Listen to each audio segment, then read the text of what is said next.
Welcome to the best gambling show on the internet. This is the home of the money pick. Make sure you hit the like button. Make sure you subscribe. Week 10 over-under picks. We got some good games to get to. First game, not too good a game. Thursday night football. We got the Carolina Panthers at the Chicago Bears. Dub Bears. Over, under, 38.5. I'm going under. I know this is one for the degenerates, and I'll tell you why I think it's going to go under. Firstly, a lot of the Thursday night games have gone under, and I've put my hand in the cookie jar there quite a bit. Listen, you look at this Carolina Panthers injury report, and they might have more guys on the injury report than the Texans. Like, no Laviska Shenault, no Brian Burns. That has to affect the overall performance of the team. And on the other side of the ball, no Justin Fields. And listen, I know the Tyson Badgett experience wasn't too bad against the Saints. He did show some signs. I just don't think that's going to translate again. And I think the Carolina defense will be able to get some stops. I'm going under to 38.5. If Justin Fields was in here, a different story. Next game, we're going to Germany. We got the Indianapolis Colts at the New England Patriots. Hoodie over under 43.5. I'm going over, and it's because this Colts offense. Now, the reason why it's not a money pick is because, you know, these international games, sometimes the field condition is absolute trash. And then when you look at the Patriots, you just don't know if they're going to be a dance partner. You don't know if Mac Jones is going to play decent. You don't know if their offensive line is going to block. I mean, Mac Jones has had games this year where he hasn't been too bad. I'm going to be honest about it. But this whole Patriots team, this whole Patriots nucleus around him is trash. But I think the Colts get to 24, 27 points. That's enough to push it over. And this Patriots defense, you know, I know they've had injuries this whole year, but they just really haven't had too many good games. Like, I know they had a good game against Zach Wilson, and they said they're back and all that stuff. I don't think they're back. I'm going over the 43.5. Next game, we got the Cleveland Browns at the Baltimore Ravens. Over, under 38. Money, money, money. Money. I'm going under. And make it a damn money pick.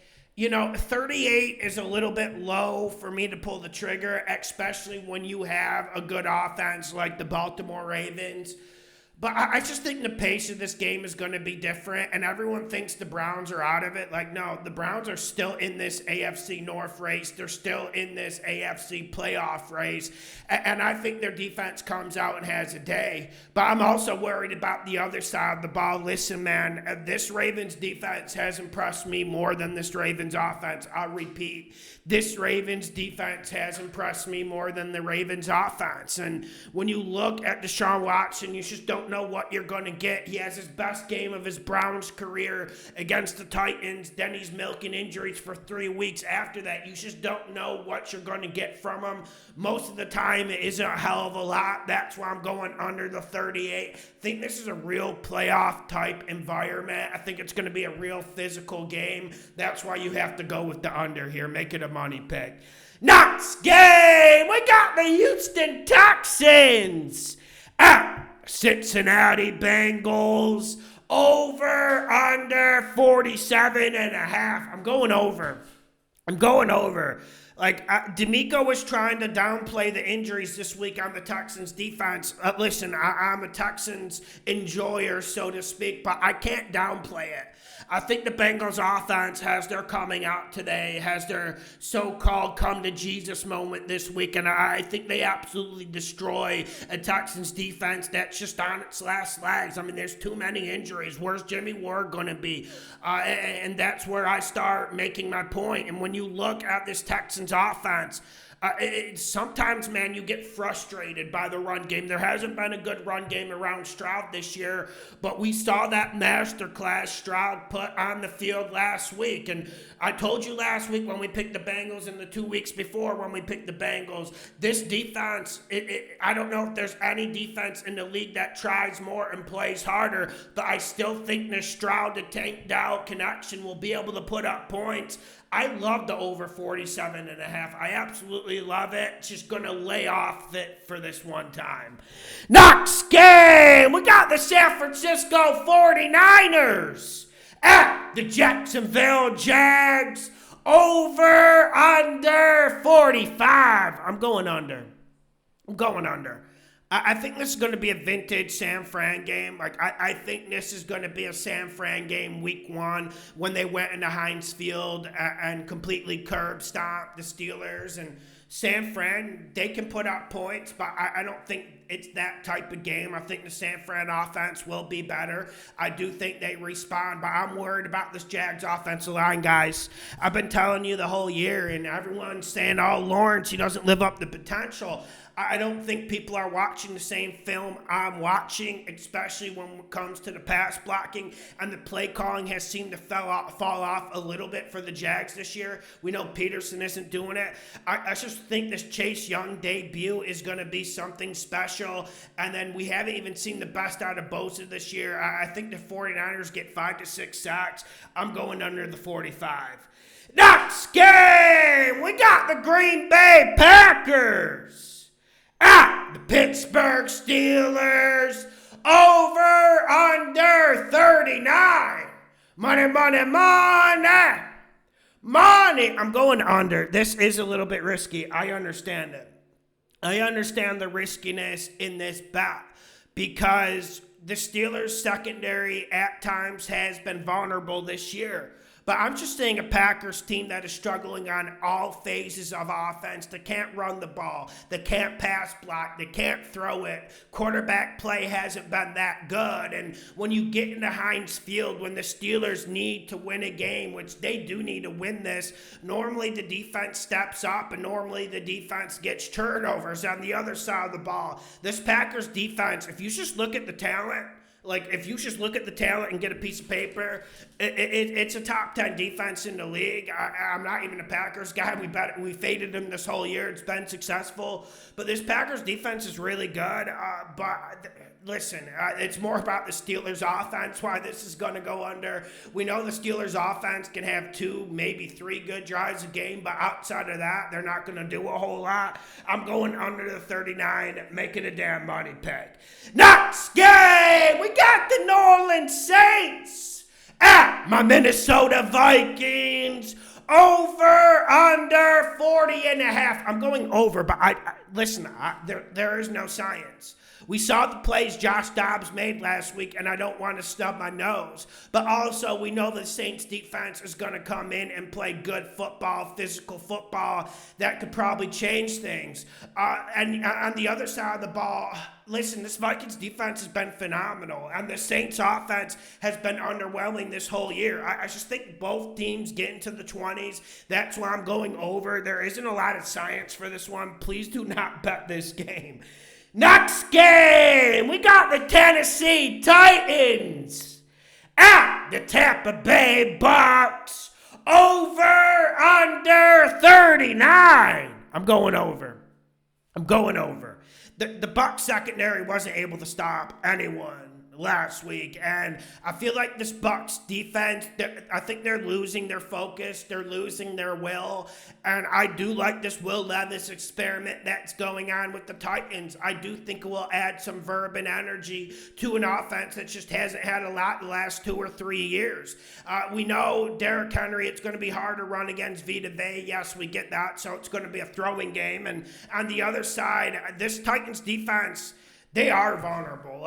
Listen, they're really good in the interior. Bucks aren't going to be able to run it, but I think you can throw it on them, and I wouldn't be surprised if this is the type of game that goes to overtime. If it goes to overtime, it's going to go over 39.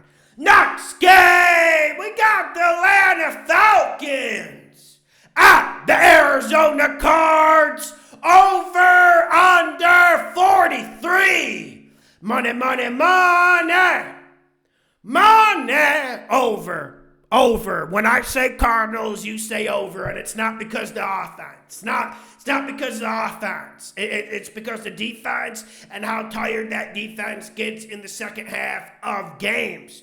But I think this Kyler Murray experiment will help. I'm happy to see him back in. I'm surprised to see him back in this early. But obviously, if you look at like Dortch, Marquise Brown, there's guys to throw to on the outside for the Cardinals. And I think the Cardinals can exploit that. And we know this Falcons defense, listen, I know maybe I overhyped the Falcons defense up, but they are an above average unit. But one thing this Falcons offense has to do is they have to have a good game. This is an Alamo type situation for this Falcons offense. You change the quarterback, he turns it over 3 straight plays, just like Ritter would have done. So at a certain point, Arthur Smith needs to take control of this situation because you do feel like his job is sliding out of his hands.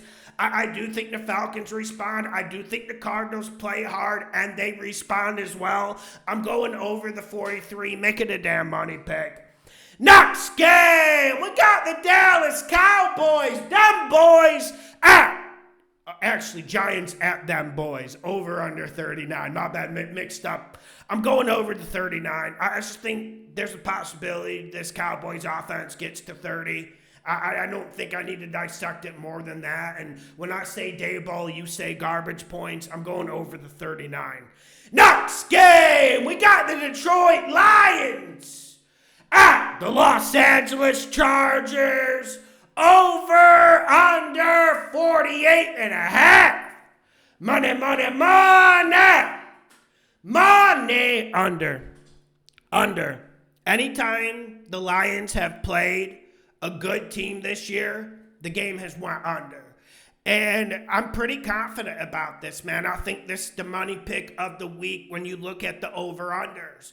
And let's get to it. I mean, listen, Chargers get the win on Monday night against the Jets, but how much do you want to account that for offensive output or good football? I mean, Herbert left the game with 130, 138 passing yards, and we know this Lions defense can play. They get the bye week, they get healthy, I think they get better. Now, one thing that's hurt me about this Lions offense this year, they've been great 20-20, but when they get in the red zone, they just haven't had the same creativity and moxie in the red zone. And I know they haven't had to. Like when you're up 10 points on Green Bay in the first quarter, you don't need to force a touchdown. You can kick the field goal. We all know how the Lions season went, but their offense hasn't reached the heights it did last year. And I think this Chargers defense is getting better, and I do think they can push some of the Lions' proverbial buttons. I'm going under the 48 and a half, making a damn money pick, and this should be a playoff type atmosphere. I mean, it certainly should be for the Los Angeles Chargers, but not that they're going to sell out their home field. We know it's going to be mostly Lions fans. Next game, we got the Washington No-Names at the Seattle Seahawks. Over, under, 44 and a half. I'm going under. This is the hardest one of the week, but I'm going under because I respect both defenses, and I respect the Seattle defense an awful lot. Don't let that scoreline fool you last week against the Ravens. That Seahawks unit played good, forced turnovers, and they got absolutely no reward out of it. And I'm wondering about Geno Smith now. How much confidence does he have? How much skill does he have? How much belief does the team have in him? All of those questions are ringing through my head, and my answer to all of those is not a lot. Not a lot after that Ravens game. And, you know, the no-names, they trade away 2 good defensive linemen. Maybe they're 2 best defensive linemen, although I would say Jonathan Allen's the best of the group. But I do think this no-names defense can still play. Sam Howell is getting better. Sam Howell does have a bit of a gunslinger vibe. But like I said, I think this Hawks defense is going to be good. I think they're going to be physical and actually make this a borderline money pick the more I talk about it. No-names at Hawks, 44 and a half. I'm going under, borderline money pick. Next game, we got the New York Jets at the Las Vegas Raiders. Over, under, 36.5. Conventional wisdom says under, but this league is crazy. I'm going over. There's no science here.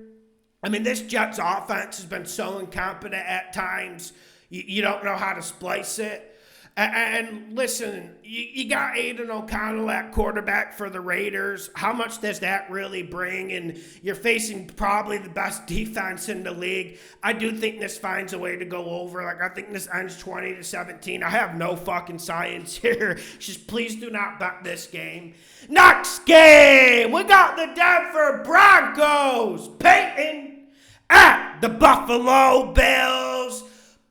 Over, under, 47. I'm going over. I think this is an Alamo situation for the Bills, particularly their offense. Their defense hasn't even been playing that bad. I think this is an Alamo situation, and when you get your back up against the wall, I think that's when you see a team's best performance. I think that's when you see a team take the most risk, and I think this Bills offense gets to the 30s, and I know before the bye week, this Broncos defense was starting to play better. Like, we saw what they did against the Chiefs in those 2 games. We saw them getting better incrementally each week, but I do think there is a little bit about talent in this league. I know the Bills haven't had the best offensive play calling, and we faded that every step of the fucking way. But when you look at it, man, when you look at the feeling, the emotion, the psychology of this game, the Bills are going to run wild on them. Bills are going to get into the 30s, and I think the Broncos will be able to put up some points.